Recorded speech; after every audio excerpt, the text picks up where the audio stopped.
Hello, breakout counter students. Mrs. Myers here. We are taking a look at our first of 2 days on section 8, which is applications of determinants. So our first thing is to use Cramer's rule to solve a system. So we're going to do two systems here. We're going to do a 2x2 system and a 3x3 system. All right, so our 2x2 system is 2x minus 5y is equal to 3, and negative 4x plus 3y is equal to 8. Now, of course, this is a very, very easy system to solve algebraically by either elimination or substitution. It's also fairly easy to solve using an augmented matrix and Gaussian elimination back substitution or Gaussian-Jordan elimination. It's also a pretty easy system to solve using a matrix equation with inverses. So we've got lots of different ways that we can solve it already, and now we're learning yet again another way to solve it, and this time it's by Cramer's rule. The Cramer's rule uses determinants of matrices that are formed by creating a certain array of numbers with coefficients and the constants. So we are going to find 3 determinants. Okay, so determinants needed.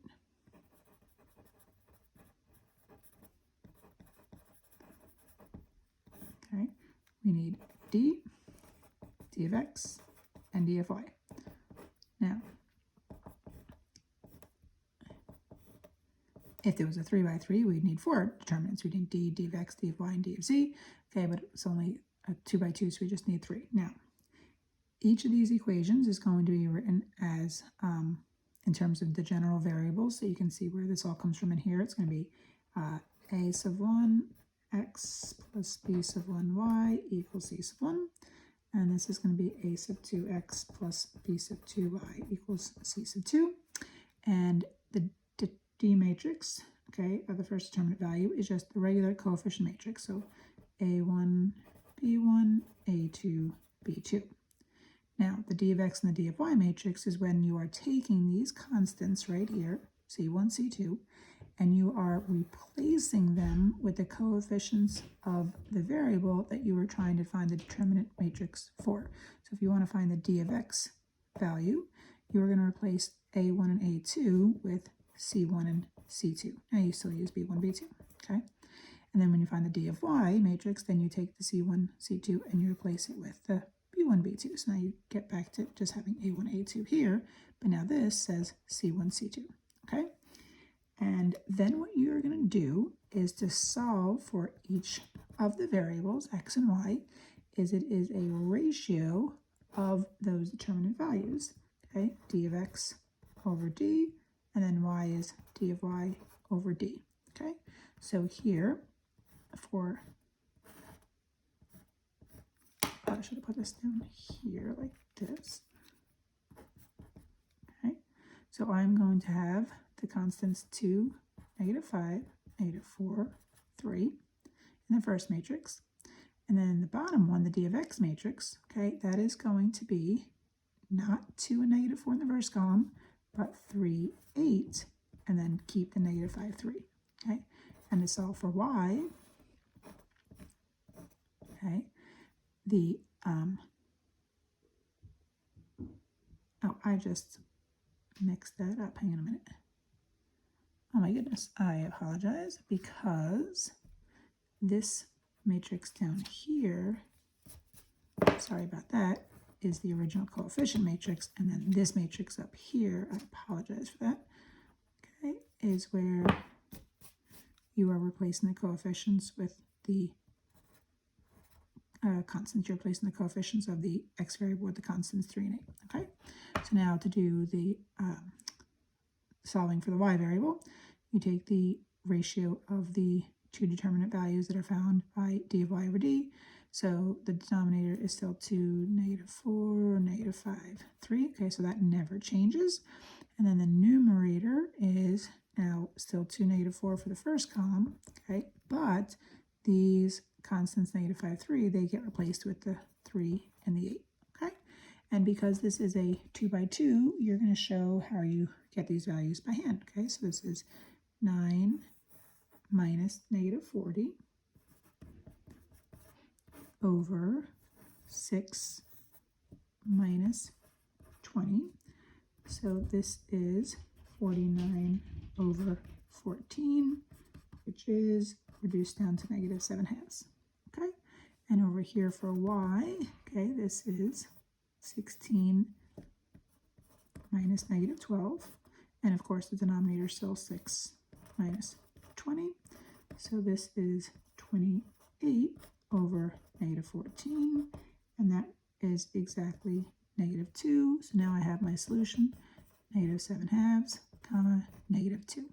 And if you were to solve this any other way, you'd wind up getting the exact same answer. Okay? So anyway, let's go on to a 3 by 3. Okay, so I've got 4x minus y plus c equals negative 5.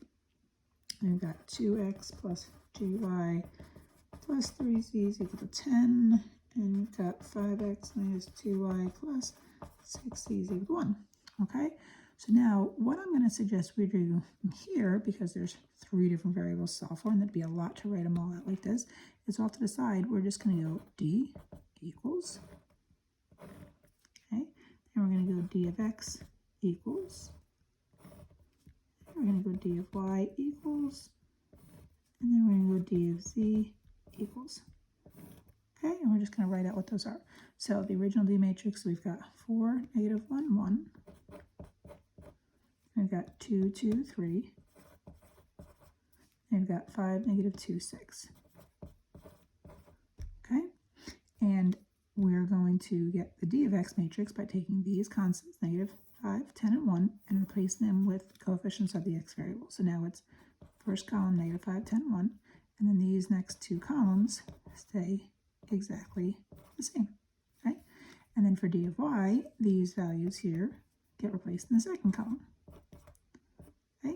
But then that first column goes back to being 4, 2, 5. And the third column is still the 1, 3, 6. And then, as you probably are aware, I'm glad you're guessing here now, it's now the third column, okay, that gets replaced with negative 5, 10, 1. First column is now just staying back to the 4, 2, 5. Second column back to the negative 1, 2, negative 2, okay? So what I'm going to do over here is I'm going to say that x is equal to d of x over d, okay? I'm going to say that y is equal to d of y over d. I'm going to say that z is equal to d of z over d. I'm going to come here and I'm going to state what each of these determinant values is equal to. Now, I already took the time to put them all in my calculator. So when I go to matrix here, these are all the 4 different matrices that I need. Okay, so you can see the first one here. I'll just show you what this is. Okay, right, so that's the 4, negative 1, 1, 2, 2, 3, 5, negative 2, 6, right? And when I want the determinant of it, so I go to matrix, I go over to math, choose number 1 for determinant, then I go back to matrix, choose by its name, matrix A, and its determinant value is 55, okay?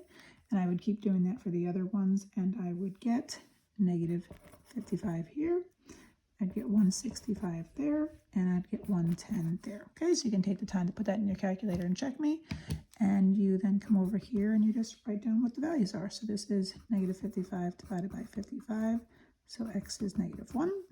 Okay, this is 165 over 55, so y is 3, and then this is 110 over 55, so this is 2, and now we've got our solution, which is negative 1, 3, 2. And then that's it, we're good to go. All right, so that is Kramer's rule. So you're going to be asked to do this for your homework tonight, and then one more lesson to come for applications of determinants in a different way. Hope everyone is well. Talk to you soon.